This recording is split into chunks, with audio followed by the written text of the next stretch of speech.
Shalom, selamat malam Bapak Ibu Saudara sekalian. Malam ini kita sampai pada kesimpulan daripada kitab Samuel. Kitab Samuel sebenarnya ada satu kitab, tapi karena panjang, dalam Septuaginta dibagi menjadi dua, 1 Samuel dan 2 Samuel. Nah, malam ini kita akan menyimpulkan seluruh kitab Samuel. Untuk itu mari kita siapkan hati, mari kita berdoa. Bapa di surga, kami mengucap syukur kalau malam ini kami mau mendengar kembali kebenaran firman-Mu. Biarlah berkat Tuhan mengalir dalam hidup kami, sehingga dari hari ke hari kami semakin mengerti, semakin dewasa di dalam Tuhan. Terima kasih Engkau berkati setiap kami yang mendengar firman-Mu, dan juga mulut hamba-Mu ini untuk menyampaikan kebenaran. Hanya di dalam nama Tuhan Yesus kami berdoa dan mengucap syukur. Amin.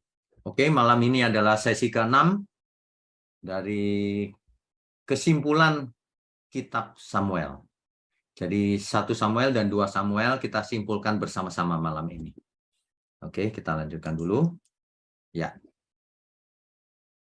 Kitab Samuel di dalam Septuaginta.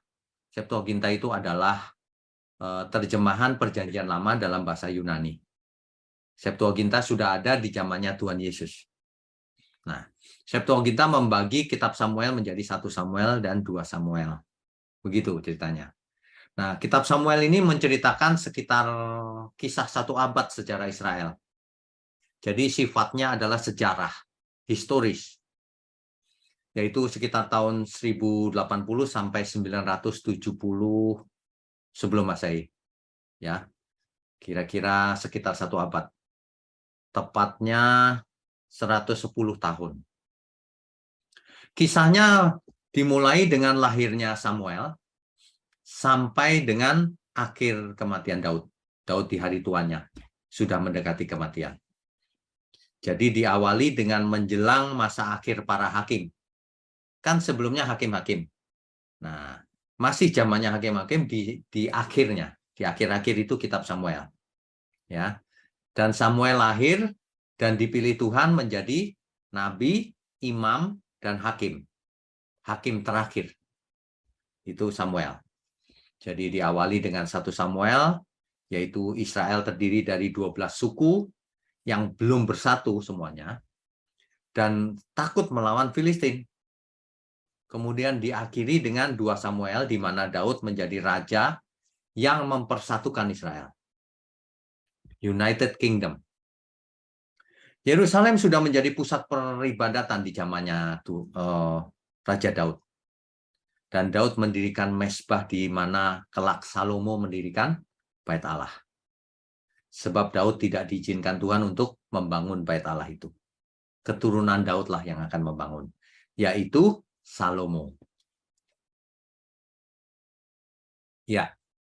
Jadi kalau kitab Samuel ini kemungkinannya sebagian ditulis oleh Samuel. Ya.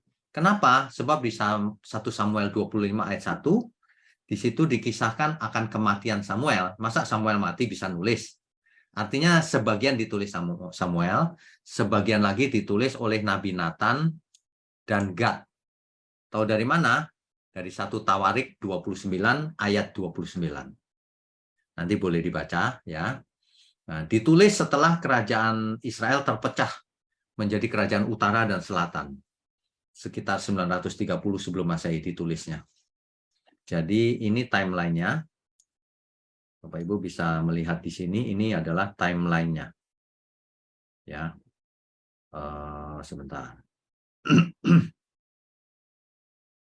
Ya, jadi dimulai dengan lahirnya Samuel, kemudian Saul lahir di tahun ini, kemudian Samuel menjadi hakim, ya, dan Saul menjadi raja pertama Israel.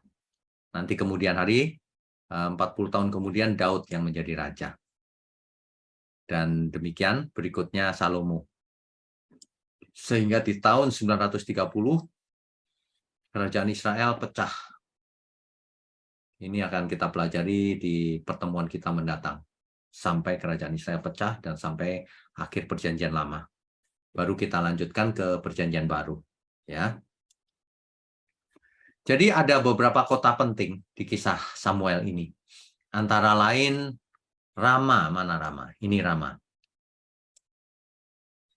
Rama itu Samuel lahir di sana. Ini ada Shilo. Shilo ini tempat pusat peribadatan saat itu. Kenapa? Karena tabernakel ada di sana. Dan juga tabut perjanjian ada di sana. Jadi kalau orang mau mempersembahkan korban bagi Tuhan, pergi ke Shilo. Gitu ya. Satu lagi ini Gilgal nih. Saul melindungi orang Yabes Gilead dengan mengalahkan orang Amon itu di sini, di Gilgal. Jadi Samuel dan orang Israel akhirnya mengangkat Saul menjadi raja di Gilgal ini. Gitu ya. Dan ini adalah Laut Mati. Nanti kalau kita tur ke Israel, kita akan tiduran di Laut Mati, ngambang di sana. Ini Laut Mati. Jadi Laut Mati ada di dekatnya En-Gedi. Ya. Di atasnya Laut Mati itu Gilgal, sebelah kiri atas Rama dan Shilo zaman dulu. Dan ini Yerusalem. Ya. Oke. Jadi kita lanjutkan. Nah, Samuel, nama Samuel itu bahasa Ibraninya Shemuel. Ya, Shemuel. Adalah kombinasi dari akar kata Shama yang berarti mendengar dan El yang berarti Allah. Artinya Allah mendengar atau didengar oleh Allah. Itu artinya. Sebab ibunya Hana memberi nama Samuel karena doanya didengar oleh Allah. Itu kisahnya sudah kita bahas dalam sesi-sesi yang lalu secara detail. Ini kesimpulan kita cepat saja ya. Jadi Samuel ini adalah seorang nabi, imam, dan sekaligus hakim yang terakhir. Anak dari Elkana dan Hana. Dari suku Lewi keturunan Kehat. Ia disebut juga dengan nabi dan pelihat. Itu Samuel. Ya. Oke, kita lanjutkan. Nah, seluruh Israel dari Dan sampai Beersheba dan di utara, Beersheba di selatan, artinya seluruh tanah pusaka Israel tahu bahwa Samuel dipercayakan sebagai nabi oleh Tuhan. Jadi Samuel menjauhkan Israel dari perzinahan rohani, ia menghakimi Israel, ia bertindak sebagai imam, ia membawa Israel pada pertobatan nasional, serta kemenangan kepada Filistin. Dan ia menjadi hakim atas Israel seumur hidupnya. Itulah Samuel, saudara. Ya. Nah, ketika itu, zamannya adalah hakim-hakim. Tapi rupanya bangsa Israel melihat bangsa lain kok punya raja. Nah, umat Israel pengen punya raja juga. Makanya mereka ngotot minta raja. Nah, jadi sudah dijelaskan oleh Tuhan melalui Samuel. Nanti kalau kamu punya raja, rajamu itu akan mengut pajak, akan mengambil budak, budakmu, kambing dombamu, dan seterusnya. Tapi Israel ngotot. Nabi Samuel sakit hati. Tapi Tuhan bilang begini, jangan sakit hati. Sebab yang ditolak itu adalah aku, bukan siapa-siapa, tapi aku yang ditolak. Sebenarnya rajanya itu adalah Tuhan. Jangan punya raja di bumi, idealnya ya. Nah, inilah perubahan bentuk teokrasi menjadi monarki. Tadinya Tuhanlah rajanya, sekarang menjadi kerajaan di bumi. Monarki. Ya. Dan ini di zamannya Samuel. Ya. Nah, Tuhan sendiri yang memilih Saul menjadi raja. Samuel mengurapi Saul. Nah, lalu pergilah seluruh bangsa itu ke Gilgal dan menjadikan Saul raja di sana. Ini singkatnya begitu. Akhirnya Saul menjadi raja di Gilgal. Jadi sejak itu pemerintahan Israel berubah. Tadinya hakim-hakim, sekarang menjadi kerajaan. Ya. Sekaligus Samuel pamit sebab kepemimpinannya sudah diambil alih oleh Raja Saul. Zamannya hakim-hakim sudah selesai. Ya. Saul adalah seorang yang luar biasa, saudara. Ya. Nah, kesalahan Israel itu minta raja tadi itu. Jadi mereka menolak Tuhan sebenarnya. Ya. Saul adalah seorang yang tinggi dan menawan. Dipilih Tuhan menjadi raja. Ya. Sampai di sini, Saul masih taat luar biasa kepada Tuhan. Tapi berikutnya, rupanya Saul berubah. Ya.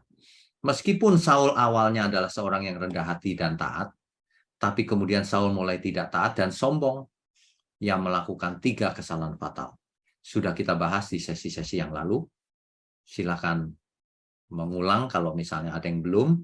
Ya. Nah, jadi Saul melawan perintah Tuhan, makanya Tuhan menolak Saul akhirnya. Tuhan tidak mau dengar Saul lagi. Ini membuktikan bahwa orang yang dipilih Tuhan, meskipun tadinya baik, bisa menjadi rusak melawan Tuhan. Artinya apa? Orang yang dipilih Tuhan bisa binasa kalau akhirnya ia berubah menjadi murtad, melawan Tuhan. Bisa binasa. Jadi salahlah teori yang mengatakan atau teologi yang mengatakan kalau Tuhan memilih pasti orang itu selamat. Bukan. Kalau Tuhan memilih, yang dipilih itu harus meresponi anugerah Tuhan. Kalau Saul malah sombong melawan perintah Tuhan, binasa dia. Ya. Akhirnya Tuhan pun menolak Saul menjadi raja. Dan akhirnya meskipun Saul minta ampun, tetapi keputusan sudah final, Tuhan sudah tidak mau dengar Saul lagi. Rupanya dari sini kita belajar bahwa ada suatu tingkatan di mana seseorang tidak akan diampuni lagi. Itulah yang disebut di Perjanjian Baru menghujat Roh Kudus. Itulah yang disebut mengeraskan hati. Fir'aun juga sama, sudah tidak mungkin berubah, dikeraskan hatinya sekalian oleh Tuhan, dihukum itu maksudnya. Saul sudah keterlaluan, jadi sudah dihukum oleh Tuhan. Hukuman sudah dijatuhkan. Ya, oke. Ini disampaikan oleh Samuel lagi. Tuhan telah menolak engkau. Ya. Dan dikatakan orang lain yang lebih baik daripadamu.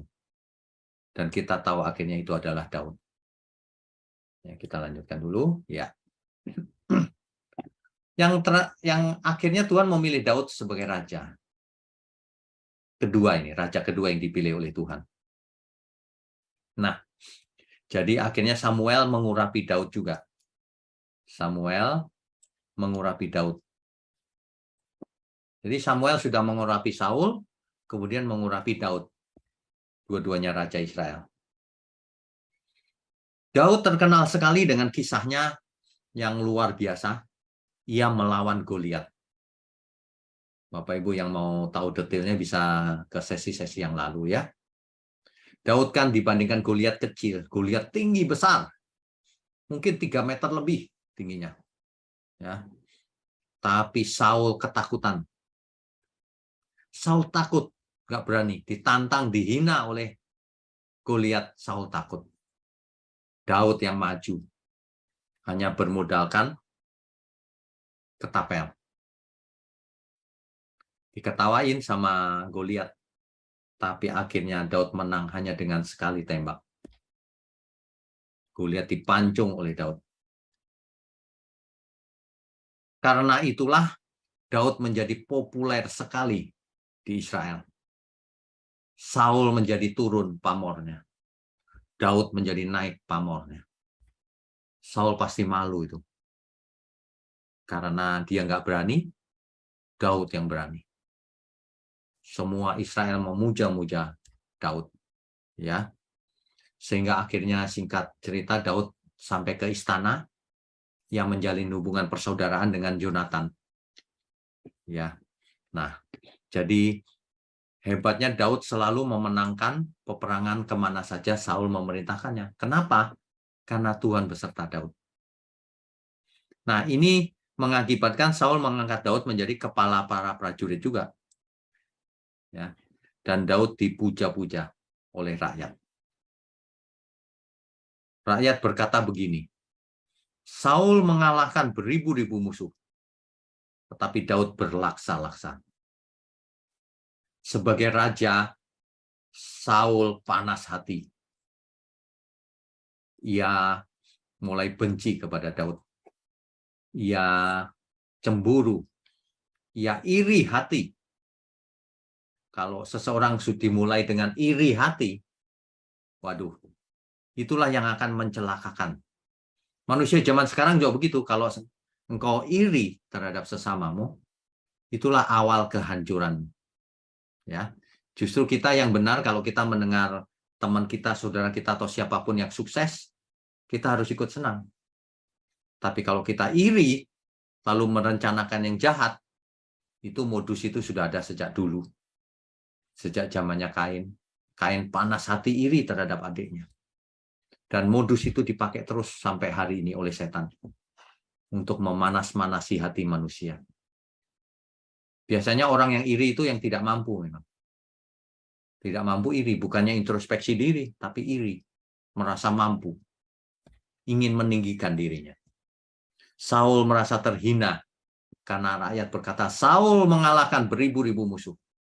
Tetapi Daud berlaksa-laksa. 10 kali lipat. Lebih hebat daripada Saul. Ya, jadi Saul sangat marah dan dengki terhadap Daud. Nah, akhirnya setelah beberapa kali hendak dibunuh oleh Saul, mau ditombak itu, Daud melarikan diri. Daud tidak melawan loh, saudara. Padahal kalau Daud melawan, bisa Goliat yang besar saja kalah sama Daud. Singa saja dirobek mulutnya. Bagaimana? Kalau cuma Saul bisa melawan, tapi Daud baik. Dia melarikan diri. Dia menghindar dari Saul. Ya. Kalau ini singkatnya ya, Bapak Ibu ya. Bentar. Ya. Jadi Yonatan yang adalah anak Saul, yang harusnya kelak menjadi pengganti Raja Saul, ternyata memiliki jiwa yang besar. Meskipun ia hebat, memenangkan peperangan dengan hebat, gemilang, tetapi ia tahu bahwa Tuhan memilih Daud sebagai raja berikutnya.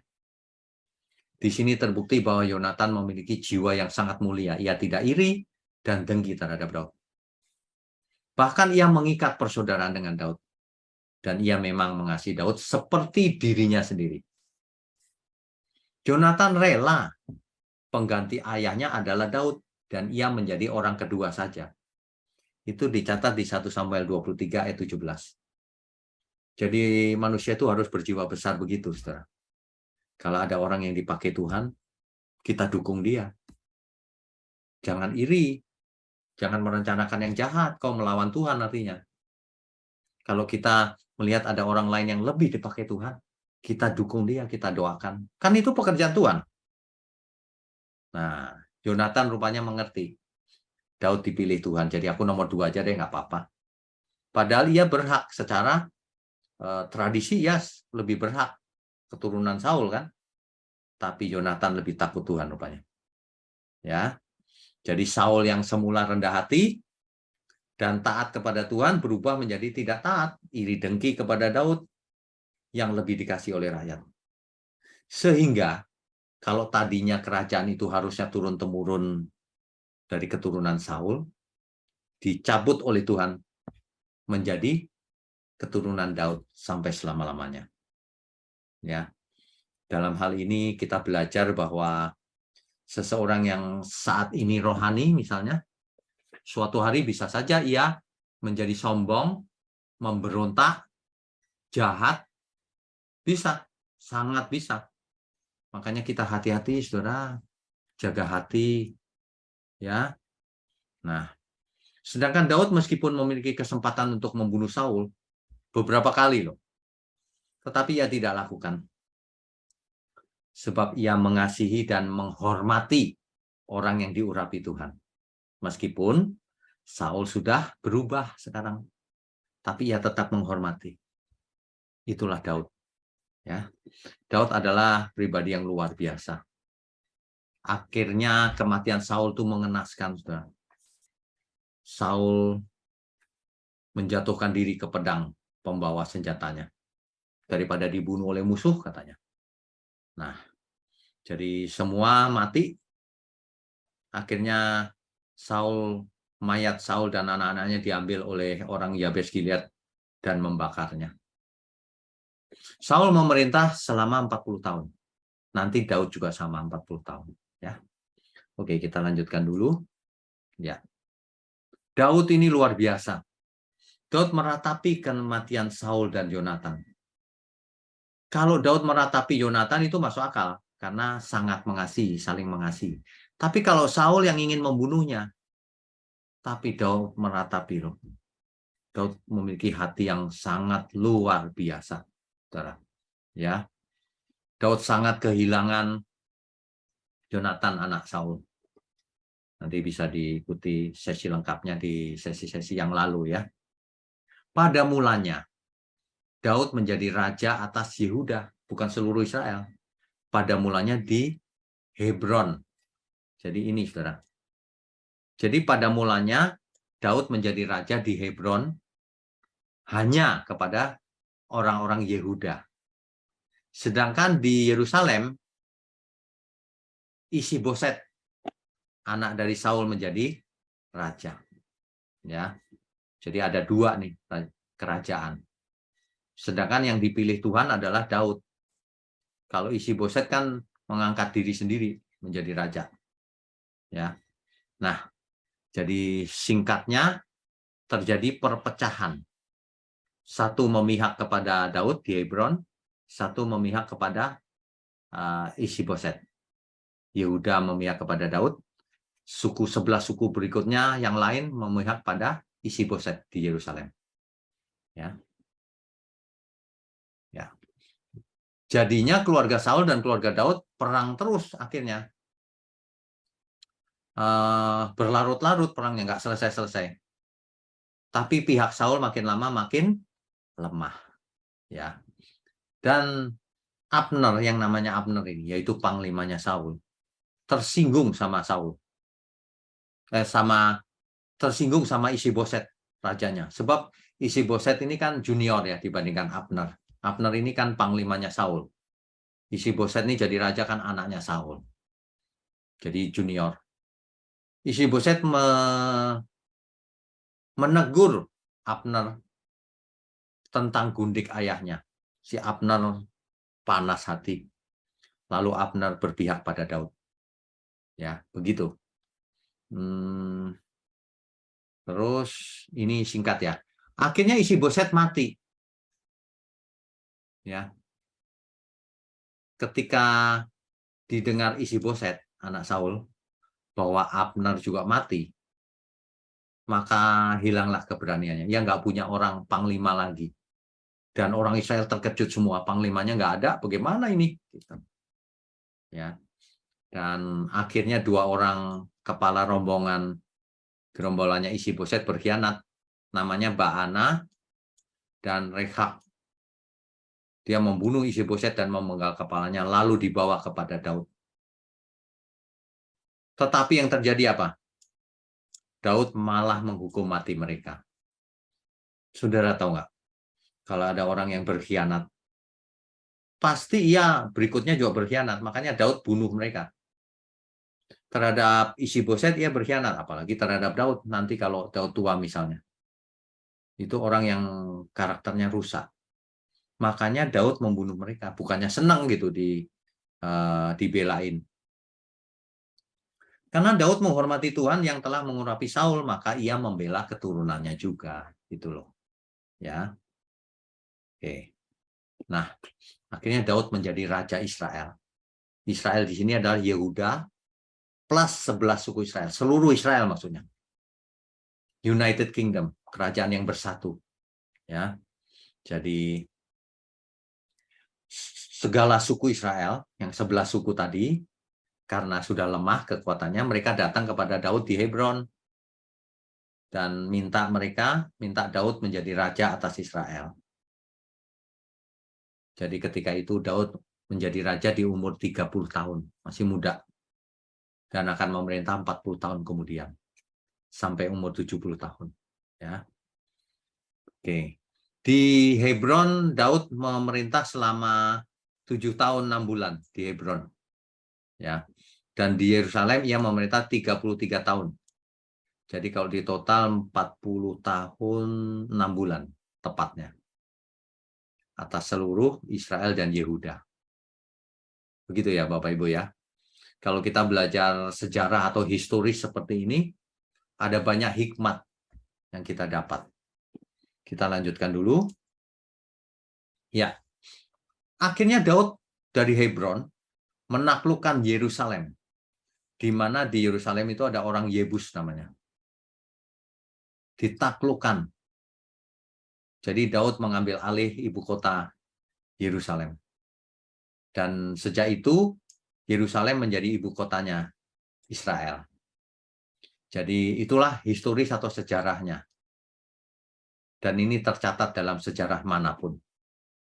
Dalam prasasti di suatu batu ada juga. Ya. Jadi kalau orang ribut-ribut, ibu kota Israel itu sejak zaman dulu adalah Yerusalem, sejak Raja Daud. Nah, makin lama posisi Daud makin kuat, sebab Tuhan menyertai Daud. Ya. Akhirnya Daud juga memukul kalah orang Filistin. Ya. Dan Daud membawa tabut perjanjian dari mana? Ke Yerusalem. Dari Silo ke Yerusalem. Sebab Yerusalem sudah menjadi ibu kota. Jadi selain pemerintahan secara politik, Daud menjadikan Yerusalem sebagai pusat dari kegiatan agama. Pusat dari kegiatan penyembahan kepada Tuhan. Makanya dibawa ke Yerusalem. Gitu. Tabut perjanjian ini. Ya. Kita lanjutkan. Daud, ia ingin membangun rumah Tuhan yang megah. Masa dia di istana tapi rumah Tuhan cuma ada di kemah? Ingat ya, waktu itu tabernakel. Nah, Daud ingin membangun bait Allah yang permanen. Ya. Oke, terus tapi Tuhan berkata begini, aku akan membangkitkan keturunanmu yang kemudian, anak kandungmu. Dan aku akan mengokohkan kerajaannya. Jadi nanti bait Allah dibangun oleh keturunan Daud, anaknya Daud. Dan kita tahu itu siapa, Salomo. Ya. Oke, kita lanjutkan dulu. Ya. Nah, jadi sebenarnya penaklukan Kanaan itu, dulu waktu zamannya Yosua itu belum selesai. Daudlah yang menyelesaikannya, tuntas ditaklukkan. Dan Israel menjadi bersatu, utara dan selatan, kerajaan Israel yang bersatu. Itulah sebabnya orang Israel mendambakan pemulihan kerajaan seperti zamannya Daud. Itulah sebabnya nanti di Perjanjian Baru, orang Israel tidak menerima Tuhan Yesus sebagai Mesias. Mengapa? Karena mereka berharap Mesias itu akan memulihkan kerajaan Israel. Seperti zamannya Raja Daud. Semua bersatu, kuat secara politik. Ya, pusatnya di Yerusalem, penyembahan, ada bait Allah, lengkap, sempurna, seolah-olah begitu. Ya. Oke, jadi penaklukan Kanaan diselesaikan oleh Raja Daud. Yaitu dengan mengusir semua penduduk Kanaan. Ya. Daud memiliki komitmen untuk taat kepada Tuhan dan perjanjiannya. Oke, kita lanjutkan dulu. Ya. Jadi Yerusalem itu kalau dari Bukit Zaitun melihat ke barat. Kota ini terletak di atas dataran tinggi Batu Kapur, di dataran atas, saudara. Makanya kalau seseorang pergi ke Yerusalem itu naik ke Yerusalem. Ya, naik karena ada di bukit di atas. Saudara kalau yang nanti pergi ke ke Israel akan ke Yerusalem itu naik. Yerusalem itu naik. Ya. dikelilingi oleh pegunungan, hutan belantara, dan sebagainya. Dulu populasinya sedikit, cuma 1.000 jiwa. Di bawah Daud kemungkinan sekitar 2.000. Di bawah Salomo berkembang terus, kemungkinan 4.500 sampai 5.000. Makin padat. Hari ini pemandangan salah satu sudut di Yerusalem. Ini adalah tembok barat, atau yang disebut oleh banyak orang tembok ratapan, di mana orang-orang Israel berdoa di sana. Kadang-kadang doanya ditulis di kertas, digulung-gulung, diselipkan di sela-sela batu itu. Mereka berharap Mesias akan datang lagi. Gitu. Ya, mereka berharap Bait Allah ini dibangun lagi, dipulihkan lagi kerajaan Israel gitu. Oke. Ya. Tapi Daud tidak luput dari kesalahan. Daud membiarkan dirinya jatuh ke dalam dosa. Padahal itu jahat di mata Tuhan. Ketika perang, Daud malah ada di rumah, di istananya. Ia melihat Batsheba sedang mandi. Bukannya bertobat atau memalingkan mukanya, ia malah memanggil Batsheba dan tidur dengan dia. Daud benar-benar berbuat dosa kali ini. Ya. Dan ketika dosa itu terjadi, seperti biasa, harus ditutupi dengan dosa yang lain. Makanya perhatikan, saudara. Orang yang bohong, itu selamanya nanti bohong. Orang yang suka merekayasa cerita, ya, suka memfitnah, itu selamanya pasti memfitnah dia. Karena dosa itu biasanya harus ditutupi dengan dosa yang lain. Takut ketahuan. Jadi harus berbohong seumur hidupnya. Daud berusaha berbohong. Ya. Berusaha licik. Karena ia tahu itu salah, maka ia merencanakan pembunuhan terhadap suaminya Batsheba. Uria ditempatkan di paling depan, di dekat tembok kota, sehingga dipanah mati Uria. Jadi semua yang dilakukan Daud ini jahat di mata Tuhan. Untuk itu Nabi Nathan menegur Daud akan dosanya. Tapi Daud menyesal. Nah, kelebihan Daud juga begitu. Setelah jatuh dalam dosa, ia menyesal, bertobat lagi. Tetapi hukuman tetap dijatuhkan oleh Tuhan. Bahwa pedang tidak akan menyingkir dari keturunanmu sampai selamanya. Karena Daud itu melakukan dosa itu diam-diam, hukumannya adalah nanti gundik-gundiknya Daud akan dipermalukan, ditiduri oleh keturunan Daud dan dilihat banyak orang, seluruh Israel. Anak yang lahir dari Daud akan mati, yang hasil perbuatannya itu. Ya, nah, tapi akhirnya Daud mengaku berdosa di hadapan Tuhan, sehingga ia tidak mati saat itu. Makanya ya, saudara, yang paling penting itu adalah jangan mulai berbuat dosa. Sebab setiap dosa ada biaya yang harus dibayar, ada resikonya, ada tanggungannya, ada hukumannya. Kalau minta ampun sama Tuhan, diampuni. Tapi akibat dari dosa itu tetap ada ketika masih hidup. Ya, oke, kita lanjutkan. Akhirnya Absalom mati, saudara. Ini ironi banget nih. Ketika ia naik seperti kuda itu, ya, bagal namanya, seperti kuda, dia membanggakan rambutnya, bukan? Ia tersangkut, rambutnya tersangkut di pohon, dan ia tergantung, lalu ditombak oleh Yoab, dan dibunuh rame-rame oleh 10 bujang. Ya, Absalom ini akhirnya mati, saudara. Sombong dan bangga dengan rambutnya itu. Makanya seseorang tidak boleh bangga dengan sesuatu. Nanti jangan-jangan itu yang mencelakakan engkau. Kalau seseorang bangga dengan dirinya, sombong gitu, itulah yang akan membunuh dirinya sendiri. Dalam hal ini Absalom bangga dengan rambutnya. Dia tersangkut mati oleh rambutnya. Jangan kita punya idola atau kebanggaan apapun, saudara. Sebab semuanya milik Tuhan. Amin ya. Jangan sampai kebanggaan kita itulah yang akan membinasakan kita sendiri. Dahulu Lucifer jadi setan karena apa? Ia membanggakan dirinya, meninggikan diri, ingin menyamai yang maha tinggi. Hari ini banyak orang sombong. Aku mampu, aku lebih benar. Gitu. Tapi dengan cara-cara yang licik. Ingin menjelekkan orang lain, memfitnah, menggoreng-goreng informasi. Macam-macam lah caranya, licik itu.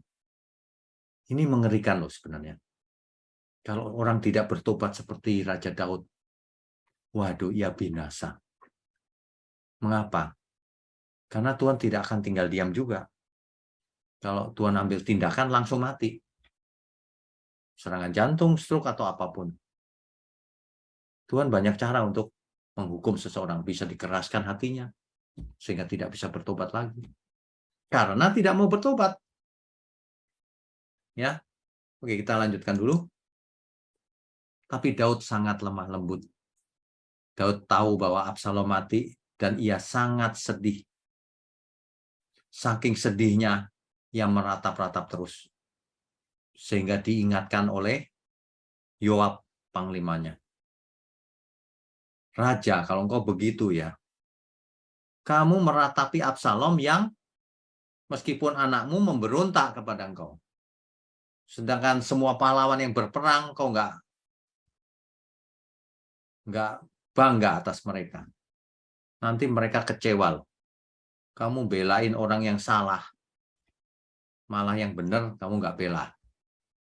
Lalu Daud mendengarnya dan ia mengambil tindakan juga sih. Ia pergi ke gerbang kota, ia berkomunikasi dengan rakyatnya, menjelaskan. Ya, akhirnya Daud mendirikan mezbah bagi Tuhan. Daud membeli tempat pengirikan Arauna. Nah, tempat pengirikan Arauna ini kan kita pernah bahas ya di sesi yang lalu ya. Itulah tempat di mana Abraham dahulu mempersembahkan Ishak. Itulah tempat di mana suatu hari Salomo membangun bait Allah. Itulah tempat di mana Yesus berdiri, di halamannya menulis di tanah. Yesus mengajar, itu tempat yang sama. Ya. Jadi semua sejarah ini ada kaitannya, bukan berdiri sendiri-sendiri. Inilah tempat pengirikan Arauna, di mana Yesus berdiri di bait Allah dan mengajar. Oke, kita lanjutkan. Ya. Kenapa sih kita perlu belajar sejarah ini? Sebenarnya, ini loh maksudnya, Daud nanti dari Betsheba dia punya keturunan Salomo. Salomo nanti punya anak Rehoboam, ya, dan dari Rehoboam kemudian terus ke Abijah, Asa, dan seterusnya. Terus kalau kita telusuri terus keturunan ini, maka kita akan sampai ke Yusuf dan Maria. Sehingga, kita mengerti bahwa inilah silsilah Mesias. Itu sebabnya Tuhan sangat membela Daud, dan Daud merespon dengan baik. Jadi bisa silsilahnya dipakai Tuhan untuk melahirkan Mesias. Berikutnya nanti Rabu depan adalah kitab 1 Raja-Raja. Kita maju terus, saudara. Tetap semangat ya. Jadi apa yang bisa kita dapat dari kesimpulannya kitab Samuel ini? Yang pertama kalau kita lihat ya, kitab Samuel ini adalah sejarah. Yaitu dimulai dengan Samuel, Saul, dan akhirnya Daud. Peralihan dari zamannya hakim-hakim ke zamannya monarki atau kerajaan. Ya, dan Saul dipilih Tuhan, ternyata akhirnya memberontak, tidak taat. Akibatnya ditolak Tuhan. Jadi orang yang dipilih Tuhan belum tentu selamat kalau ia akhirnya memberontak, ya kan? Akhirnya diganti Daud. Daud memang pernah berbuat dosa juga yang fatal, tapi ia bertobat. Meskipun ia harus menanggung akibatnya juga, tapi ia bertobat. Begitu, ya. Jadi dalam hidup kita sekarang, kalau kita melihat sejarah ini, jangan mengulang kesalahan yang sama. Ya, jangan tidak taat kepada Tuhan, jangan coba-coba sombong, iri hati, jangan punya berhala dalam diri kita, membanggakan sesuatu, rumahku atau apa. Kalau Absalom tadi kan rambutnya tuh mati karena kebanggaannya itu. Ya, hati-hati. Saul juga ditolak Tuhan karena kesombongannya, yang mulai sombong. Dahulu Lucifer juga karena kesombongannya diusir dari surga menjadi setan atau iblis. Sekarang kita punya kesempatan untuk memilih hidup seperti apa. Tentu saja kita belajar dari sejarah, kita ambil baiknya saja. Yang salahnya atau buruknya jangan kita ambil. Kita jadikan pelajaran. Amin ya, saudara ya. Baik, kita lanjutkan dengan diskusi dan tanya jawab. Co-host tolong. Baik, kita sambung dengan sesi tanya jawab. Bagi Bapak Ibu yang ingin bertanya, silakan raise hand dan membuka video. Pak Payaman, silakan Pak. Shalom, selamat malam Pak. Shalom, selamat malam. Saya menanyakan 2 Samuel 24 ayat 13, di mana di situ Nabi Gad menyampaikan pesan dari Tuhan atau firman Tuhan kepada Daud, bahwa Daud akan menimpa 3 perkara atau malapetaka. Betul. Dan disuruh milih dari yang 3 itu. Yang pertama tadi itu kurang lebih 3 tahun kelaparan. Baru yang kedua, Daud 3 bulan melarikan diri. Ya. Dan yang ketiga, 3 hari penyakit sampar. Ya. Tetapi di dalam akhirnya Daud tidak memilih salah satu. Tetapi dalam hal ini hanya dibilang, saya berserah kepada Tuhan dan janganlah saya ke tangan manusia. Ya. Akhirnya jatuhlah yang 3 hari penyakit sampar. Ya. Pertanyaan saya di situ, apa ada suatu, tadi saya berpikir Daud akan memilih salah satu gitu, tak bisa ditawar lah gitu. Apakah di sini ada makna rohani ataupun implikasi yang kita tangkap dari jawaban Daud itu? Memang bagus, tapi dilihat ke hulu tidak memilih yang disampaikan oleh Tuhan melalui Nabi Daud. Oke. Terima kasih Pak. Oke. Jadi kalau menurut saya ini Daud memilih Pak. Cuma tidak ditulis secara eksplisit. Kan Tuhan nawarin 3 pilihan. Iya Pak. Nah, terus ditulis di ayat 15. Jadi Tuhan mendatangkan penyakit sampar. Nah, Tuhan membuat keputusan berdasarkan ini. Janganlah aku jatuh ke dalam tangan manusia. Jadi Daud memilih ke tangan Tuhan saja. Nah, apa itu? Tindakan Tuhan yang secara langsung, penyakit. Kalau perang kan nanti oleh manusia matinya. Kalau perang kan oleh manusia tuh. Kalau satu lagi kelaparan, bencana. Tapi kalau langsung dari Tuhan itu maksudnya penyakit, Pak. Tuhan memberikan penyakit langsung, tulah. Jadi sebenarnya Daud memilih. Daud memilih sehingga Tuhan mendatangkan penyakit sampar. Gitu. Jadi secara implisit. Betul. Begitu, Pak. Betul. Tidak jadi dari kalimat yang ayat 14 itu Pak, tetapi janganlah aku jatuh ke dalam tangan manusia. Itu tangan Tuhan aja deh. Nah, itu sampar, penyakit sampar itu. Gitu. Kalau tangan manusia itu yang perang itu Pak. Kalau alam yang bencana, ya. Gitu. Oke, makasih Pak. Oke, terima kasih. Selamat malam. Baik. Berikutnya. Selanjutnya Bapak Mulyono, silakan Pak.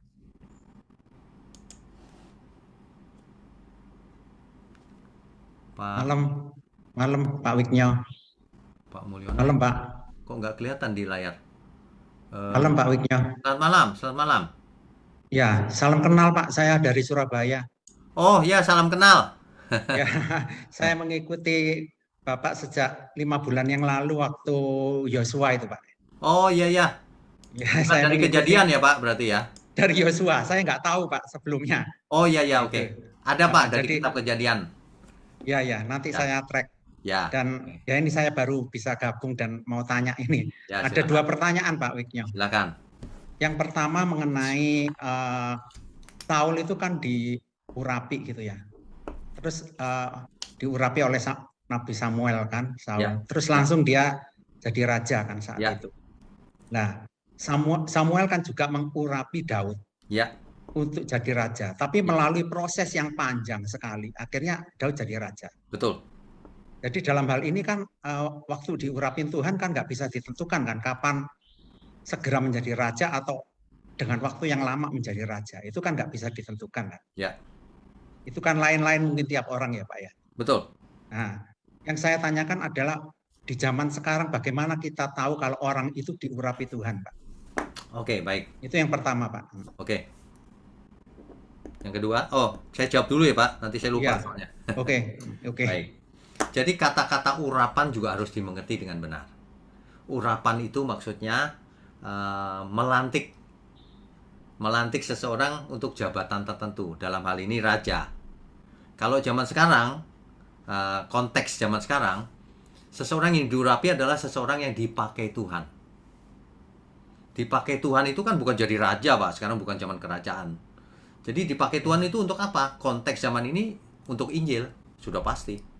Jadi orang yang mengabarkan kebenaran dengan benar, itu dipakai Tuhan Pak, itu diurapi namanya. Sebab tidak semua orang diurapi. Kan banyak yang ngaco-ngaco tuh Pak. Ya. Nah, kalau itu nggak diurapi. Karena diurapi atau tidak itu bukan soal jabatan, pendeta diurapi, belum tentu. Diurapi itu artinya dipakai Tuhan sebagai penyambung lidah Tuhan. Jadi zaman sekarang itu, kalau zaman dulu yang diurapi kan raja, nabi, imam. Imam sudah tidak ada di perjanjian lama, bait Allah sudah tidak ada. Nabi juga sudah selesai. Raja juga tidak. Tapi fungsi kenabian masih ada Pak, fungsinya. Fungsi Injil masih ada, fungsi guru masih ada. Jadi setiap orang bisa diurapi nih Pak. Dijadikan guru, dijadikan penginjil, dijadikan pengkhotbah, gembala. Nah itu pengurapan Tuhan tuh. Tapi harus benar. Kalau orang itu tidak benar ya nggak diurapi. Atau mulanya diurapi sih. Tapi seperti Saul, setelah itu ditinggal sama Tuhan. Setelah sombong, ngomong sembarangan, iri, tinggi hati dan sebagainya Pak. Ya. Jadi awalnya kita nggak tahu ya Pak itu benar atau salah. Melalui proses baru kan kita tahu benar atau salah gitu ya. Betul. Oke. Betul. Bagian kita gini Pak. Tahu nggak tahu pokoknya kita sodorkan diri saja, kita lakukan begitu. Itu aja udah. Oke. Terus yang kedua Pak. Ya. Saya mendengarkan Bapak waktu menjelaskan ini agak menyimpang sedikit dengan dukun di Endor itu Pak. Ya. Itu kan perjanjian lama baik orang yang nggak baik maupun orang yang baik itu kan semua masuk, kalau meninggal masuk di alam maut kan. Betul. Hades atau Sheol. Ya. Itu berarti baik yang orang benar maupun orang yang salah itu dihukum di sana ya Pak, disiksa kira-kira. Bukan disiksa Pak, ditawan, dipenjara. Oh. Ditawan. Jadi nggak disiksa ya, cuma ditawan aja ya Pak. Ditawan. Sebab Alkitab bahasanya jelas tuh Pak. Karena Tuhan Yesus datang, turun ke dalam kerajaan maut itu membawa naik para tawanan. Jadi tawanan di penjara, itu penjara sebenarnya. Oke. Ya udah, itu aja Pak, jelas Itu Pak. aja. Makasih. Oke, Ya, terima kasih, makasih. Pak. Bapak bisa WA saya Pak kalau itu nanti Ya. saya bisa share banyak Oke. hal penting. Iya, makasih Pak. Oke, Tuhan berkati. Iya, selanjutnya Bapak Joni silakan. Ya, silakan. Salam, selamat malam Pak Wignyo. Salam kenal. Selamat malam, salam kenal. Bapak di kota mana? Saya di Semarang, Pak. Oh, Semarang. Sudah Ya. lama saya nggak ke Semarang. Mampir ya Pak, nanti ya Pak. Ya, silakan. Apa Pak pertanyaan? Saya punya 2 pertanyaan sih Pak. Ya. Pertama, Bapak tadi sampaikan kalau Saul itu diurapi Tuhan dan akhirnya ditinggalkan gitu kan. Ya. Ditinggalkan artinya kan Tuhan tidak bersama-sama lagi dengan Saul. Betul. Nah, kenapa kok Daud kok sampai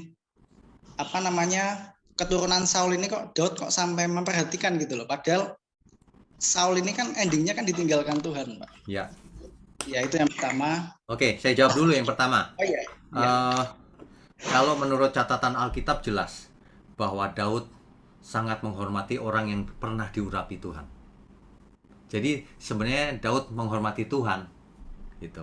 Meskipun dia sudah nggak benar, tapi dia diurapi dulu, gitu. Itu Daud. Jadi Daud itu luar. Kenapa Pak?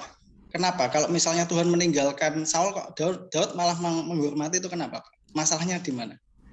Daud sangat mengasihi Tuhan, sangat hormat pada Tuhan, sehingga apapun yang Tuhan urapi, Daud benar-benar ini hormati keputusan Tuhan. Gitu. Walaupun itu sudah Tuhan tinggalkan ya Pak ya? Iya, itu Daud tuh. Catatannya begitu. Bahkan keturunannya Daud berusaha kan, seperti salah satu anak Jonathan, cucunya Saul tuh, yang timpang ya kakinya ya. Timpang, dirawat sama Saul. Dirawat. Akhirnya sempat kalau nggak salah memberontak ya, mau jadi raja.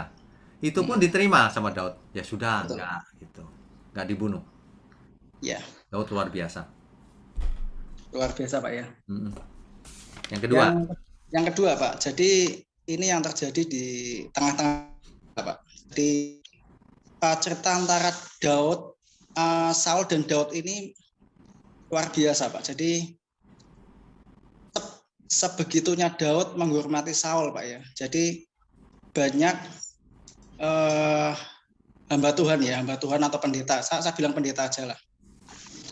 Yang sudah menyimpang Pak dari kehidupan kerohanian gitu kan. Tapi jemaatnya ini disuruh untuk mengikuti Pak. Nah ini kan fenomena yang banyak terjadi di tengah-tengah gereja gitu kan. Nah kalau jadi pendeta sih nggak apa-apa Pak. Maksudnya dengan ayat ini menguntungkan pendeta. Lah bagaimana dengan jemaat Pak? Apakah hal tersebut tetap diikuti gitu loh, walaupun dengan cerita Saul diurapi sehingga Daud menghormati lah seperti itu loh Pak. Ini kan jadi yang membingungkan banyak orang. Oh, oke, baik. Ya. Ngerti. Ya. Jadi begini aja, kalau zaman sekarang itu sederhana, kalau zaman perjanjian baru itu. Barang siapa tidak mengasihi Tuhan, ia terkutuk. Itu ayatnya jelas tuh. Artinya seluruh hidup kita milik Tuhan. Artinya kalau ada orang yang kita ikuti nggak benar, jangan ikutlah. Untuk apa? Kita ikut Tuhan saja. Gitu. Ya, betul. Tapi tidak boleh menghina, menjelek-jelekan, memfitnah dan sebagainya. Kalau itu kau akan neraka. Kan gitu. Itu tidak boleh. Kalau orang itu masih memimpin, Pak, berarti kan kita tidak ikut dia kan? Ya tinggalkan saja. Iya.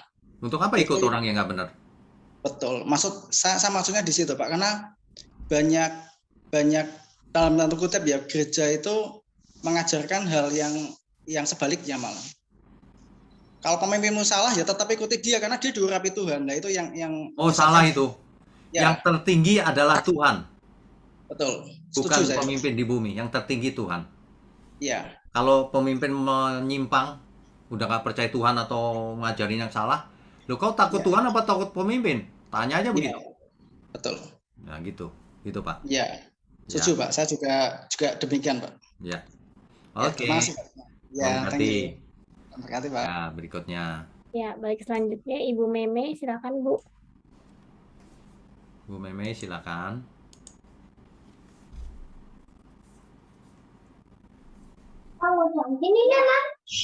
Shalom Pak Wino, selamat malam. Shalom. Dengar ada ya Pak ya? Ya, hujan di sini. Dengar, jelas. Ya, terima kasih ya Pak untuk waktu dan tenaganya juga, dan hadiah baru ya Pak ya. Dan juga kepada Sister Rita, terima kasih Sister, dan juga kepada Bapak Ibu yang mengikuti channel Pak Wino. Terima kasih semuanya. Pak, saya mau tanya ini Pak, tapi sedikit menyimpang ya Pak. Tapi tujuannya sama kok. Gini Pak, Tuhan kan memakai Musa untuk melakukan pekerjaan pada zaman hukum Taurat ya Pak ya. Terus jadi mengapa Tuhan tidak menggunakan, ini maksudnya cerita kepada Tuhan Yesus ya Pak ya, mengapa Tuhan tidak menggunakan manusia untuk melakukan pekerjaannya, masa penghakimannya pada akhir zaman? Apakah ia benar-benar telah menjadi manusia untuk melakukan pekerjaan itu sendiri? Sebentar, kok saya bingung, pertanyaannya apa ya? Pertanyaan saya kan Pak, Tuhan memakai Musa untuk melakukan pekerjaannya pada zaman hukum Taurat. Betul. Terus jadi mengapa Tuhan tidak menggunakan manusia untuk melakukan pekerjaan penghakimannya pada akhir zaman? Oh, oke, baik. Karena yang jadi hakim adalah Tuhan sendiri. Nggak ada Oke. manusia yang berhak jadi hakim. Oke. Kedatangan Tuhan yang kedua nanti, dia jadi hakim. Terus kenapa Tuhan Yesus itu berinkarnasi menjadi daging ya Pak? Maksud saya Oke, manusia. karena yang berdosa adalah satu manusia, Adam. Oh, Jadi harus dibayar dengan satu manusia juga. Tapi yang tidak berdosa. Itu makanya harus jadi manusia. Jadi satu dibayar satu. Di Alkitab dijelaskan dalam banyak ayat, karena satu orang dunia mengenal maut. Tapi karena satu orang juga dunia mengenal kebenaran. Gitu. Jadi lunas. Adam bersalah digantikan dengan Adam yang kedua. oh. Lunas. Jadi maksudnya Tuhan Yesus itu diumpamakan seperti Adam kedua ya Pak ya? Ya, menjadi Adam kedua. Oh iya Pak. Terus apa sih Pak perbedaan hakiki antara tubuh rohani Tuhan Yesus yang dibangkitkan dari kematian dan anak manusia yang berinkarnasi Pak? Oh, maksudnya tubuh sebelum bangkit dan sesudah bangkit gitu ya? Iya Pak. Oke. Kalau sebelum bangkit itu lahir dagingnya daging manusia biasa. Oke. Daging jelas manusia biasa, lahir dari Maria kan? Iya. Tapi setelah dibangkitkan, itu ada periode di mana masih daging biasa. Tapi kemudian setelah dimuliakan, naik ke surga itu pasti itu tubuh kemuliaan. Itu tubuh yang tidak bisa mati lagi selamanya. Tubuh kebangkitan. Sama dengan kita. Kita sekarang dagingnya ya daging biasa aja, daging manusia. Nanti ketika ada kebangkitan, bukan ini, tapi daging yang tidak bisa mati lagi. Gitu. Ya. Terus, sorry ya Pak ya, nanya Ya, lagi. ya. Terus pada perjanjian lama kan kita sudah tahu itu banyak yang sudah meninggal, seperti Musa juga sudah mati gitu ya Pak. Apakah juga mereka dibangkitkan atau menunggu Tuhan Yesus setelah dibangkitkan gitu? Seperti cerita dukun di Endor, ketika roh orang mati di zaman perjanjian baru sekarang, orang fasik rohnya ke Hades atau Sheol, roh orang benar rohnya ke Firdaus. Nanti ketika Tuhan Yesus datang, semua dibangkitkan. Yang mati di dalam Tuhan bangkit lebih dulu. Kemudian ketika yang Tuhan Yesus datang masih hidup, tubuhnya dirubah seketika jadi tubuh kemuliaan.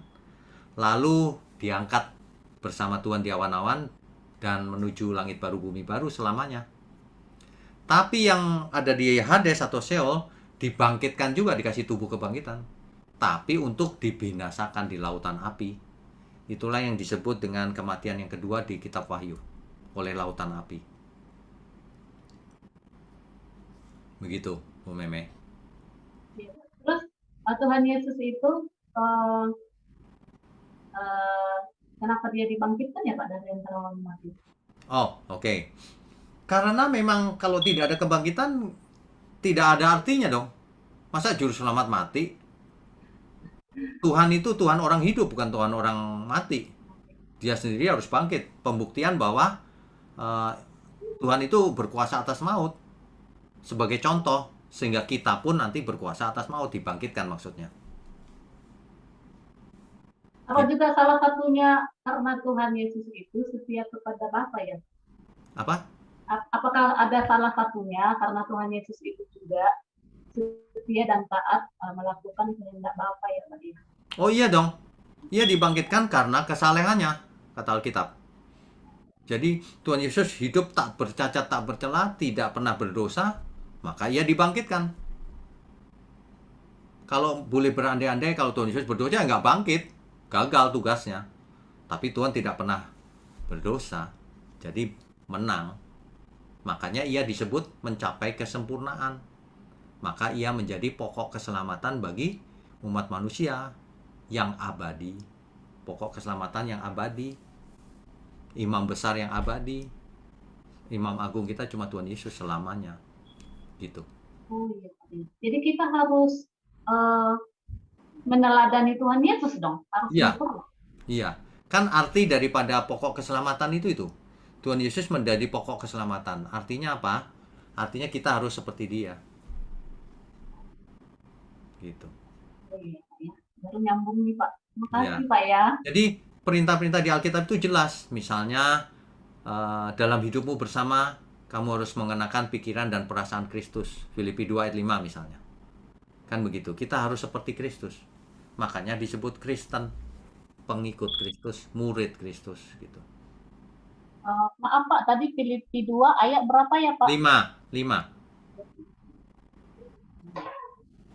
Oke. Terima kasih ya Pak. Ya, Tuhan berkati. Shalom. Shalom. Ya. Oke, berikutnya. Selanjutnya Bapak Jo, silakan Pak.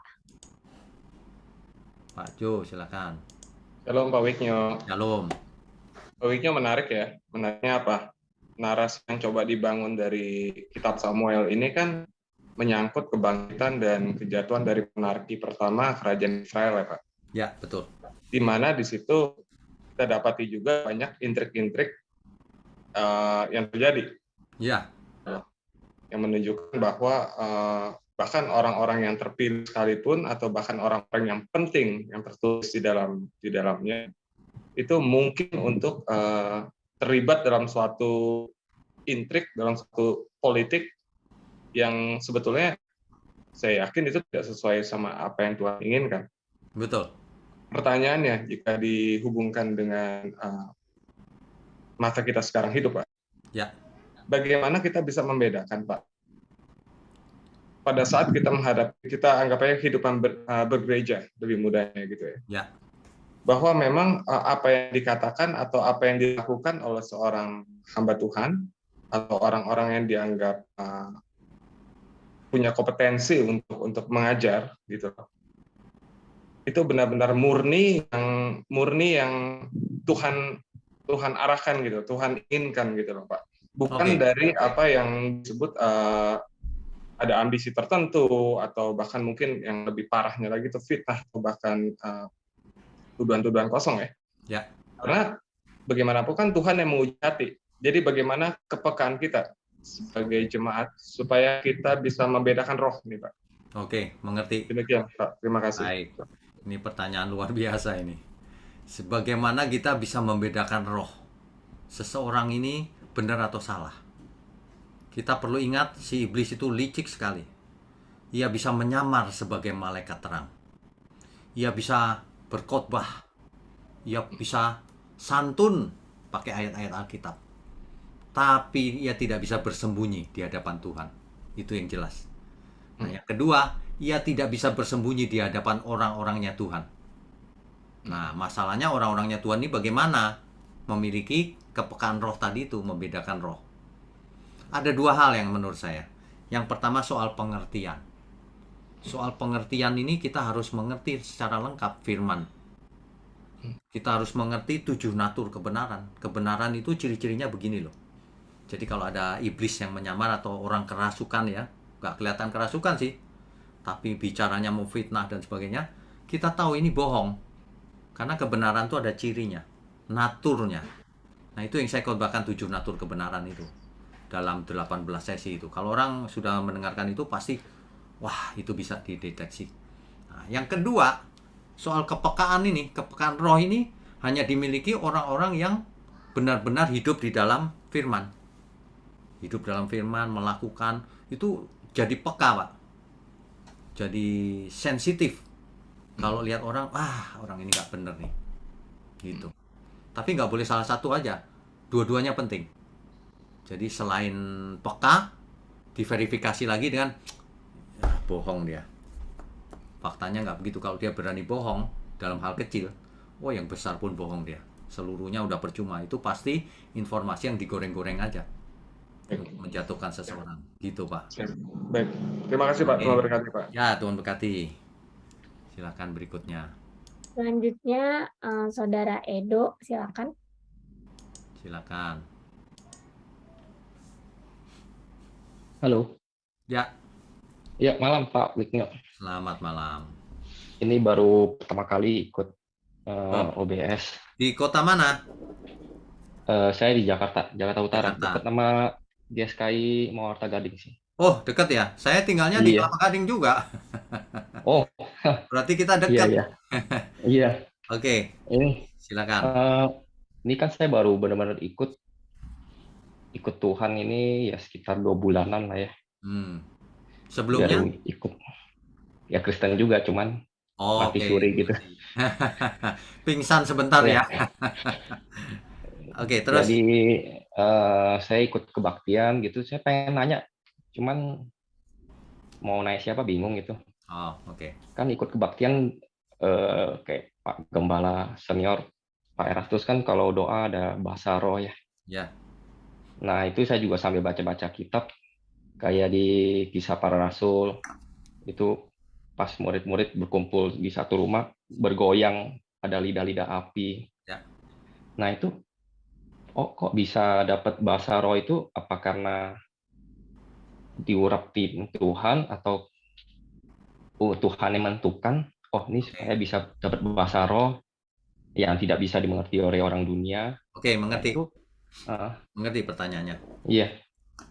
Alkitab mencatat ada berbagai karunia. Alkitab mencatat ada berbagai karunia. Salah satunya karunia roh, karunia bernubuat, karunia lain-lain, banyak ya. Jadi itu berupa karunia, bukan dipelajari. Jadi bukan seperti bahasa Inggris bisa kursus gitu. Bahasa roh nggak bisa kursus, diberikan oleh Tuhan. Kita tidak bisa ngotot belajar bahasa roh, nggak bisa, diberikan Tuhan. Ya, itu bahasa roh. Tapi bahasa roh hanya membangun untuk diri sendiri. Alkitab mencatat begitu. Nah, yang paling penting itu bukan karunia. Seseorang bisa diberi karunia bahasa roh, bernubuat dan sebagainya gitu ya. Tapi itu nggak penting kalau tidak berbuah. Yang penting adalah buah-buah roh. Yang penting adalah buktinya, mana buahnya. Karena banyak orang diberi karunia malah sombong, malah nggak bener hidupnya, percuma. Jadi jangan dilihat dari karunianya. Karunia bisa bernubuat ini lebih sakti nih. Enggak. Itu dikasih Tuhan. Tapi yang diberi banyak dituntut banyak. Jangan sampai gitu. diberi karunia berbahasa roh, tapi itu kan Roh Kudus artinya yang memberi. Tapi hidupnya nggak kudus. Nah, kan jadi konyol, jadi percuma karunia-karunia itu. Saya cuman kayak merasa kok pas doa ya, kok samping belakang bisa bahasa roh sih, merasa minder gitu. Nggak usah minder. Bahasa roh itu bukan tanda bahwa seseorang rohani banget, enggak. Ada banyak orang yang bahasa roh tapi hidupnya nggak benar. Ya. Iya. Oke, cukup. Makasih Pak Winyo. Oke, Tuhan berkati. Tuhan berkati. Ya. Selanjutnya Ibu Susi, silakan. Shalom, malam Pak Winyo. Malam. Ya, silakan Bu. Dua Pak. Satu, kan Kristus itu artinya ini terkait urapan ya Pak. Ya. Kristus itu kan artinya yang diurapi. Betul. Berarti apakah kalau kita memiliki Kristus dalam hidup kita, kita juga orang-orang yang diurapi? Oke, pertanyaannya bagus nih. Kalau kita memiliki Kristus di dalam hidup kita, memiliki itu artinya apa dulu? Memiliki itu bukan cuma KTP-nya Kristen. Memiliki itu memiliki roh Kristus, spiritnya Kristus, cara hidupnya, cara berpikirnya, sensitivitasnya. Kalau memiliki, artinya ini orang benar. Artinya Tuhan berkenan. Artinya diurapi, ya pasti. Artinya diurapi. Iya, jelas Pak. Makasih. Yang kedua, yang tadi gambar tembok barat itu loh Pak. Oh iya, kenapa? Kan orang Israel berdoa di situ. Apakah sampai hari ini mereka juga masih berdoa seperti 7 kali di situ, gitu Pak? Mereka masih berdoa Bu, tapi mungkin bukan 7 kali. Jadi ada doa-doa yang penting yang didoakan oleh mereka, yaitu yang kadang-kadang nulis di kertas ya. Mereka biasanya juga bermazmur di situ, membaca kitab Taurat dan sebagainya gitu. Masih yang berteriak Elohim Elohim gitu nggak? Biasanya di situ nggak begitu. Yang Elohim, yang teriak-teriak itu yang di menara misalnya gitu, di gedung gitu. Nah yang di situ biasanya pembacaan kitab Mazmur, macam-macam gitu Bu. Tergantung eventnya apa. Itu aja Pak Winyo. Itu aja, oke. Tuhan berkati. Sama-sama Pak, Tuhan berkati. Berikutnya. Ya. Selanjutnya Bapak Christian Rudolf, silakan. Ya, silakan. Shalom Pak Winyo, selamat malam. Malam. Pak, tadi kan Bapak pernah nyinggung tentang Samuel, roh Tuhan meninggalkan Samuel. Ya. Karena Samuel melakukan dosa yang luar biasa sehingga Tuhan meninggalkan Samuel. Ya. Meninggalkan Saul. Saul. Terus tadi Bapak sempat singgung tentang masalah yang menghujat Roh Kudus itu, Pak. Ya. Kalau aplikasinya, kalau misalnya kayak sekarang gini, apakah orang yang pindah agama kayak yang dihitung menghujat Roh Kudus, atau orang yang kadang-kadang kan sering tuh bernubuat tapi bawa nama Tuhan, tapi ternyata bukan nubuat tapi malah lu buat-buat. Ya, mengerti. Gitu sih, Pak. Mengerti. Menghujat Roh Kudus itu maksudnya apa sih? Ya, oke. Jadi menghujat Roh Kudus itu bukan menghina dengan mulut saja, bukan. Sebab kalau cuma menghina dengan mulut, 10 tahun kemudian dia bertobat, ya diampuni oleh Tuhan. Nah, menghujat Roh Kudus ini adalah suatu keadaan. Nggak tiba-tiba loh menghujat Roh Kudus tuh. Mendukakan roh, ya kan? Setiap kali perbuatannya mendukakan roh, tidak mau dengar teguran Roh Kudus. Lama-lama memadamkan roh, mulai nggak dengar, nuraninya mulai mati. Akhirnya sampai ke keadaan yang namanya menghujat Roh Kudus. Sudah nggak bisa bertobat sampai mati. Nah, kalau itu ibarat kanker udah stadium 4 terakhir sekali. Nah, ya udah nggak mungkin bertobat, ya sudah. Pasti tidak diampuni. Nah, cuma masalahnya kita tidak tahu apakah seseorang itu sudah menghujat Roh Kudus atau belum. Kita tidak boleh menghakimi. Misalnya pindah agama, ya kan belum tentu nanti dia pindah agama karena kawin, nanti 2 tahun cerai, balik lagi, kan bisa aja. Nah, jadi menghujat Roh Kudus itu suatu tingkatan di mana dia sudah tidak bisa bertobat lagi. Itu aja. Tapi kita nggak boleh menghakimi. Oh, dia udah menghujat Roh Kudus, belum tentu. Dia menghina ya sekarang, tapi tunggu. Kalau sampai mati enggak, berarti yang waktu itu berarti menghujat Roh Kudus, berarti gitu. Ya. Oke, Tuhan berkati. Berikutnya. Selanjutnya Ibu Maria, silakan Bu. Bu Maria, silakan. Langsung pertanyaannya, Bu. Ini jamnya sudah mendekati. Malam, Mbak. Ya, malam.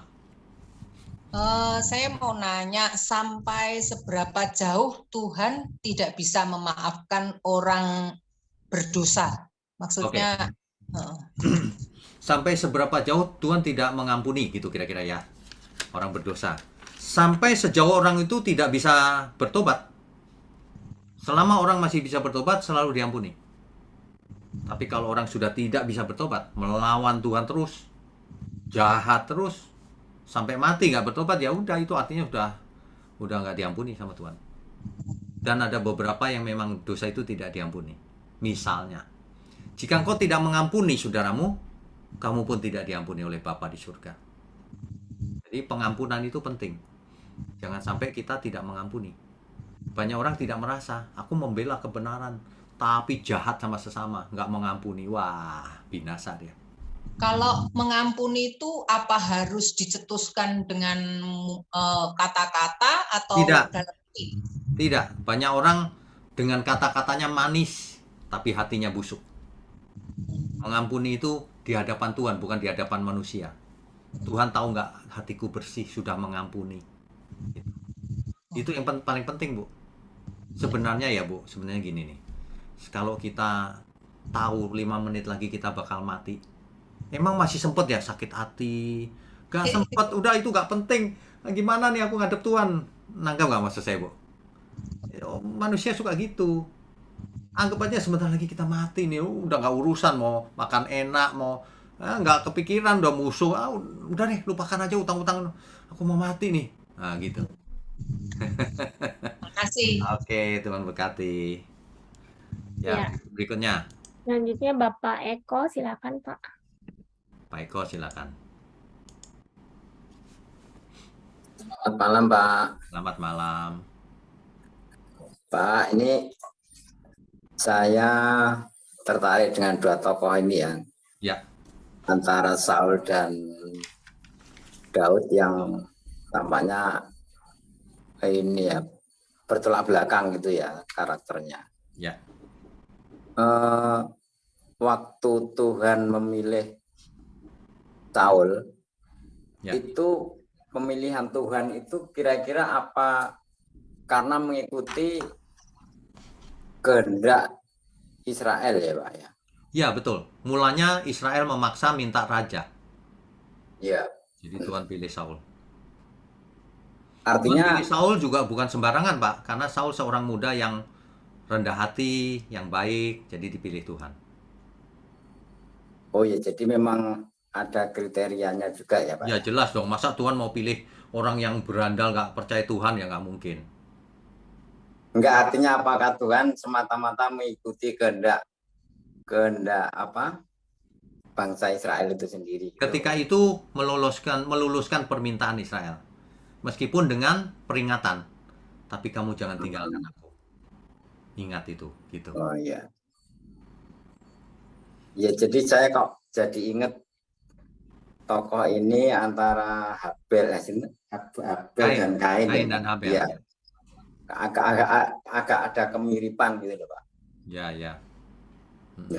Itu apa sebenarnya ini menjadi karakter dasar atau gimana Pak menurut Bapak? Sebenarnya begini, karakter manusia itu bisa berubah, Pak. Kalau dulunya jahat bisa jadi bertobat banget. Kalau dulunya kayaknya baik bisa jadi murtad banget. Bisa. Justru ini bahaya. Kita harus sadar dan berjaga-jaga terus. Jangan sampai aku gara-gara sakit hati, gara-gara sombong, malah jauh dari Tuhan akhirnya. Meskipun perasaanku dekat Tuhan. Perasaan doang. GR itu namanya, Pak. Hati-hati. Jadi kita perlu terus introspeksi diri. Ya. Jangan sampai ya Tuhan aku salah gitu. Ya. Begitu? Iya, Pak. Oke, cukup Pak. Makasih Pak. Ya, berikutnya. Shalom. Ya, nah jelas. Shalom. Ya.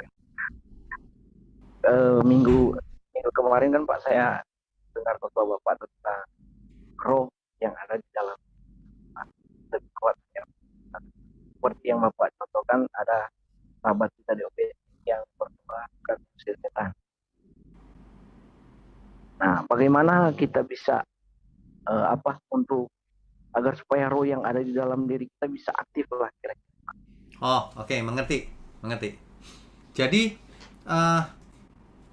roh kita itu dipengaruhi oleh jiwa kita juga. Jiwa kita dipengaruhi oleh apa yang kita lihat, kita dengar.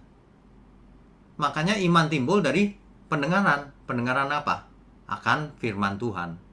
Jadi kuncinya di firman Tuhan. Kalau kita mengerti firman Tuhan dengan benar, utuh, lengkap, nah itu sudah poin besar banget. Nah, tinggal dilakukan. Nah, ini yang sulit nih, melakukannya, konsisten melakukannya. Kalau itu terus berjalan begitu, lama-lama tidak usah mikir kalau melakukan, udah menjadi irama. Nah, itu tadi timbul kepekaan. Rohnya aktif itu. Jadi seseorang itu kelihatan hidupnya itu dipimpin oleh dagingnya atau oleh rohnya. Itu kelihatan. Kalau dia keinginannya ini itu yang tidak sesuai kehendak Tuhan, itu dipimpin dagingnya, itu nafsunya itu. Tapi kalau apa yang dia lakukan menyenangkan Tuhan, itu dipimpin roh hidupnya. Ciri-cirinya sederhana, itu gejalanya. Begitu? Ya, jadi intinya kita harus ikut apa yang dikatakan oleh firman Tuhan kan Pak. Betul. Tapi kan Pak, sekarang begini Pak, seringkali kita diombang-ambingkan, minta maaf oleh hamba-hamba Tuhan yang selalu mencomot-comot ayat-ayat yang enak-enak didengar. Ya. Nah, bagaimana kita bisa membedakan ini hamba Tuhan dalam tanda kutip benar-benar dan mana dalam tanda kutip tidak benar dalam memberitakan firman Tuhan? Sederhana saja. Kalau mau yang canggih, dengarkan 7 natur kebenaran. Nanti pasti bisa membedakan. Jadi catat di truth.id, channelnya itu ada 7 natur kebenaran. Kalau di channelnya GSK Epic, ada namanya seri hermeneutika. Coba dengerin itu, nanti langsung mengerti. Oh iya. Nah, makanya kalau denger seseorang yang berbicara tapi dia bohong, coret langsung, blokir, nggak usah denger selamanya. Kalau dia berani bohong atas nama Tuhan, nggak usah didengar selama-lamanya. Gitu loh. Banyak orang itu suka jajan, denger ini, campur, akhirnya rusak, hancur pengertiannya. Pilih satu yang benar, ikuti, dites, dicek sama Alkitab. Terus efeknya apa bagi diriku? apakah membawa aku dekat Tuhan jadi benar hidupnya atau tidak gitu. Tapi kalau mau yang tersistematis, 7 natur kebenaran, satu lagi hermeneutik, nanti mengerti ya. Ya, makasih Pak Pendeta. Selamat malam, shalom. Selamat malam, shalom. Terakhir ya sekarang Iya, ya. yang terakhir Bapak Kris Biantoro, silakan. Silakan Pak. Ya, shalom, malam Pak Wigno. Shalom, malam. Ini saya agak ragu sebetulnya karena lihat jamnya sudah lewat ini Pak. Oh iya, kalau gitu cepet aja Pak pertanyaannya. Saya minta pendapat dari Pak Wigno. Sebetulnya tadi yang dibicarakan beberapa penanya termasuk Pak Joni dari Semarang itu kan mungkin karena Pak Wigno belum pernah terlibat langsung di gereja-gereja yang lain-lain itu. Sebetulnya ayat-ayat itu dipakai untuk indoktrinasi Pak, mengenai jangan menjamah orang yang diurapi Tuhan, terus yang tertanam, bertumbuh, jangan bergereja kayak orang jalan-jalan di mall dan lain sebagainya. Tapi sebetulnya ada banyak pengajaran yang bikin kita tidak damai sejahtera gitu. Cuma kalau untuk saya minta tanggapannya Pak Wigno. Kalau saya sendiri, saya menyikapinya ketika iman saya belum cukup dewasa, saya berdoa mohon ke Tuhan untuk minta pindah. Saya nunggu sampai diberi pertanda. Saya minta satu pertanda sampai Tuhan izinkan baru saya pindah, karena saya percaya selama kita masih ada di situ ya sebanyak mungkin kita bagikan ke orang-orang yang lain. Ini loh yang menurut saya kebenaran tanpa menjelek-jelekan pemimpin. Ya, betul. Yang kedua, kalau ada kontroversi, maksudnya keributan, perdebatan, kita membantah pemimpin itu yang kasihan jiwa-jiwa baru itu Pak, yang baru masuk. Mereka jadi belum apa-apa nemu batu sandungan sebetulnya. Ya, betul. Ya, yang ketiga sebetulnya kan menyangkal diri, memikul salib itu kan salah satunya juga itu Pak. Kayak Daud mesti ke Saul seperti itu, kita kan juga dilatih Tuhan. Kamu kayak Ayub itu, kamu bisa tahu kemahakuasaanku, kamu bisa taat dengan semua kehendakku tanpa kamu mengerti dengan pikiranmu caranya gimana. Kamu masih ditajamkan manusia, sesama manusia aja kamu berontak. Nah, itu doktrin-doktrin yang indoktrinasi yang bikin orang kadang-kadang jadi kayak terkekang, terikat, terus jadi mau tidak mau menghamba ke doktrin dan ke manusia Pak. Itu Pak tanggapannya Pak. Mengerti. Jadi begini, kita mesti kembali ke kebenaran Alkitab. Yang pertama, nomor 1 adalah Tuhan, bukan pemimpin di bumi. Kalau pemimpin di bumi tidak sesuai kehendak Tuhan, tinggalkan dia. Sesederhana itu Pak. Untuk apa mengamba sama orang yang tidak sesuai kehendak Tuhan? Buang waktu. Satu, buang waktu. Kedua, merusak pikiran, merusak pengertian. Nanti makin nggak sensitif, makin tumpul rohani kita. Tinggalkan, saya bilang. Kalau saya ditanya, tinggalkan segera. Kecuali kita di tempat itu bisa menjadi berkat. Membagi dulu, ya, memberi masukan dengan santun. Nah, kalau diterima kan bagus. Tapi kalau tidak, ya jangan buang waktu. Tuhan Yesus saja mengebaskan debu. Orang ini nggak bisa diajarin, ngelawan terus. Ya udah, tinggalin aja. Sampai suatu hari mudah-mudahan dia mulai ingat, dan ketemu lagi bisa dilayani lagi. Gitu. Intinya kita mau menjadi berkat, itu aja intinya. Bukan mau cari ribut, enggak. Jangan. Gitu. Itu aja Pak sebenarnya ringkasannya ya. Oke. Tuhan berkati Pak. Ini sudah jam berapa ya? Sudah lama juga ya, nggak berasa. Oke, kita selesaikan ya Bapak Ibu Saudara malam ini. Kita berdoa yuk. Mari kita tundukkan kepala. Bapa di surga, kami sungguh mengucap syukur kalau kami diberkati dengan kebenaran firman-Mu. Biarlah malam ini menjadi malam yang penuh kebenaran bagi kami semua. Kami diasah terus rohani kami, sehingga kami memiliki sensitivitas, mengerti dan sensitif terhadap kehendak Tuhan. Ajari kami terus Tuhan, melalui pendalaman Alkitab secara online ini. Terima kasih Bapa. Mohon berkati semua tangan yang mendukung pekerjaan-Mu, juga semua tangan-tangan yang membagikan link kebenaran kemanapun pergi, sehingga banyak orang bisa disadarkan, sehingga semua kembali kepada Tuhan. Biarlah kemuliaan-Mu saja Tuhan semuanya. Terima kasih Bapa, kami mau sudahi pertemuan ini. Kami sambut segala berkat, baik berkat jasmani, berkat rohani. Mohon buat kami sehat, umur panjang untuk kemuliaan Tuhan. Hanya di dalam nama Tuhan Yesus kami berdoa dan mengucap syukur. Haleluya. Amin. Oke. Tuhan berkati ya. Selamat istirahat. Saudara sekalian, bicara soal kebenaran, setiap orang merasa benar. Makanya semua kecap dinomor satukan. Ada orang yang mengatakan saya paling benar, ini paling benar, itu paling benar. Mana sebenarnya yang paling benar? Oleh sebab itu, hadiri seminar 7 natur kebenaran dan aplikasinya. Seminar ini wajib dihadiri oleh para teolog, apologet, pengkhotbah, bahkan oleh para jemaat sendiri, agar kita bisa membedakan manakah yang benar, manakah yang salah. Inilah alat uji kebenaran yang sangat objektif dan alkitabiah.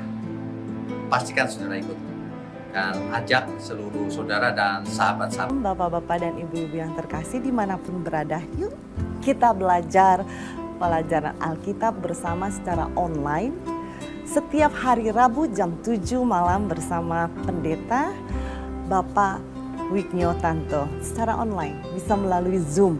Tetapi kita harus mendaftarkan dulu ke nomor berikut ini. Selamat bergabung dan Tuhan Yesus memberkati.